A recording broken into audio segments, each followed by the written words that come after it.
It's my passion. It's caused a lot of damage to my body, but whatever, it's for another day. And I love watching UFC. So President Trump, many of you heard the story, went to a UFC match in New York this weekend, and the media created, and of course, initiate BS media narrative now.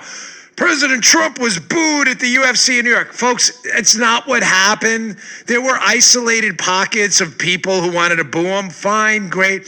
He was not booed. You look at any of the videos, there were more people cheering the president than were booing him. I'm not gaslighting you. I'm not lying to you. Watch the videos yourself. There's a couple of idiots booing for the 10 or 20 other people cheering the president. It's just meant, again, to confer a narrative upon you that the president of the United States is grossly unpopular and we should get rid of him. That's all that is. It's not a complicated narrative they're trying to put out there.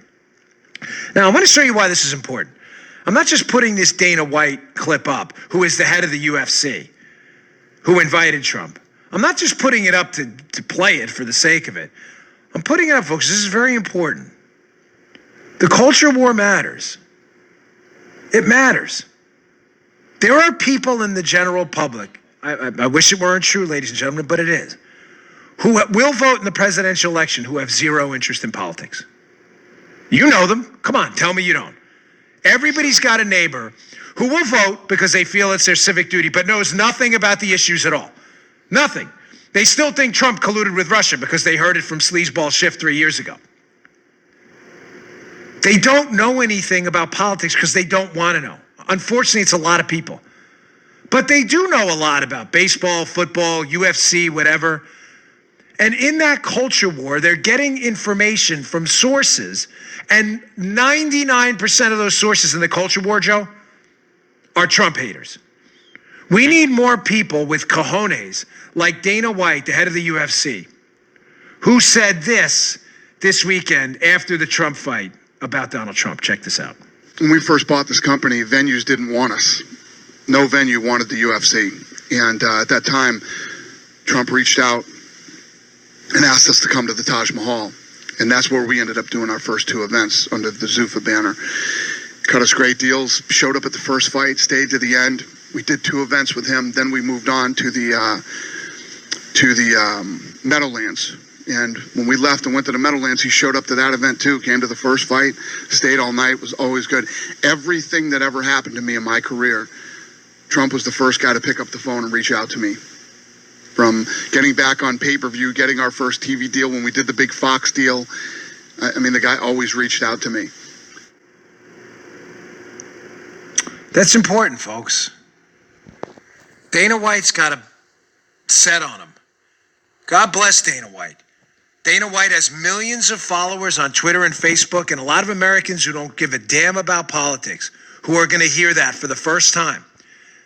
Some of the same people who've been told for 3 years that Trump's a traitor, a Putin stooge, a colluder, all lies, a mobster, a gangster, a treasonous thug, all lies.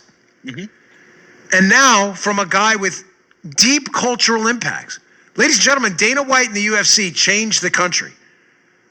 Fight sports, everything. Gave an air of respectability, which it deserved, to a fight sport that, they thought human cockfighting. It was never human cockfighting. Idiots say that.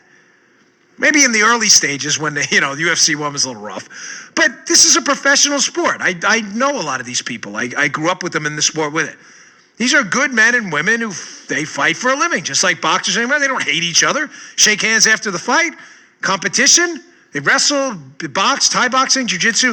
A guy like Dana White can have a dramatic impact on people who've been told how awful a guy Trump is. Listen to what he says. Who was there for me when I needed him? Trump.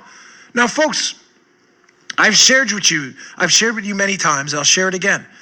The story of Trump. My mother-in-law always tells the story to people who listen. When Donald Trump had the Trump airline out of, LaGuardia, Paula? Was she worth LaGuardia, right? How Trump used to go on the plane and hand out tips to the women and the men who were cleaning the plane. Why do I tell you that? Folks, I'm not suggesting it should impact your vote. I'm just suggesting to you that maybe you're being lied to about how awful Donald Trump is. He wasn't doing it for media coverage, thinking he was going to run for president one day.